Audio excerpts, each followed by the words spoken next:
بالکل ٹھیک سر. پچھلے 2-4 دن پہلے پاکستان میں ایک بہت بڑا مسئلہ تھا، وہ تھا اسحاق ڈار صاحب کا بی بی سی کو دیا گیا انٹرویو، جس کے کچھ حصے پاکستانی میڈیا چینل پر محسوس کر کے چلائے گئے 2-4 حصے.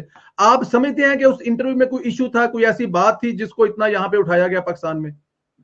ڈار صاحب نے انٹرویو دیا، یہ ان کی ذاتی انٹرویو تھا، وہ جماعت کو ریپرزینٹ نہیں کر رہے تھے، اپنی حیثیت میں انہوں نے انٹرویو دیا، یہ ان کا حق ہے. ان کے انٹرویو میں بہت سی مثبت باتیں جو انہوں نے کی ہیں عوام کے سامنے رکھی ہیں. حقیقت یہ ہے کہ حقائق اس سے بھی زیادہ بیان کیے جا سکتے ہیں، لیکن کچھ باتوں سے اجتناب کرنا پڑتا ہے. جس بات پر اسحاق ڈار صاحب کو ہدف تنقید بنایا گیا ہے وہ ان کے جو ذاتی فائنینشیل ایشوز ہیں اس پر ہدف تنقید بنایا گیا.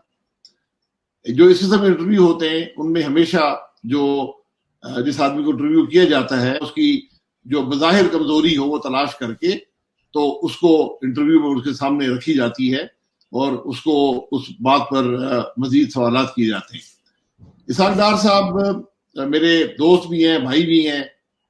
میں ان سے یہ ضرور کہوں گا کہ وہ کبھی اس بات کا ذکر نہیں کرتے، اور یہ بات کا ذکر کو کرنا چاہیے کہ وہ ملک سے باہر مقیم رہے. اسحاق ڈار صاحب ایک پرانے چارٹرڈ اکاؤنٹنٹ ہیں، یو کے سے کوالیفائڈ ہیں. ان کی ایک سی اے فرم پاکستان میں ہوتی تھی جو جب سیاست میں آئے تو بند کر دی.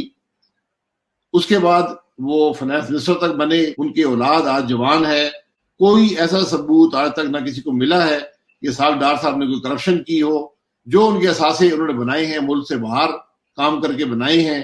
تو یہ وضاحت ضروری ہے ان کی طرف سے کہ وہ بتا دیں کہ میں یو اے ای میں رہا ہوں، میں نے کام کیا ہے، میں نے کمایا ہے، میں نے انویسٹ کیا ہے. یہ ان کا حق تھا، اس میں ان کو پاکستان میں کوئی ٹیکسز دینے کی ضرورت نہیں تھی. تو یہاں پر تو الزامات کی بچھاڑ کی جاتی ہے کہ کوئی نہ کوئی الزام آپ پہ لگ جائے گا. تو ہمارا تو چیلنج ہے حکومت کو کہ ہمارے 5 سال میں کوئی کرپشن کا کیس آپ کو ملا ہو تو ضرور بیان فرمائیں.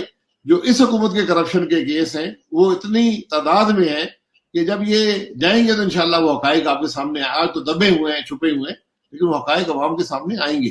ہمارا تو اوپن چیلنج ہے، ٹی وی کیمرے لگائیں، لائیو لوگوں کو دکھائیں، اپنے الزامات لگائیں ہم پہ کہ ہمارے 5 سال میں کون سی کرپشن ہوئی ہے اس حکومت میں، اس ملک میں.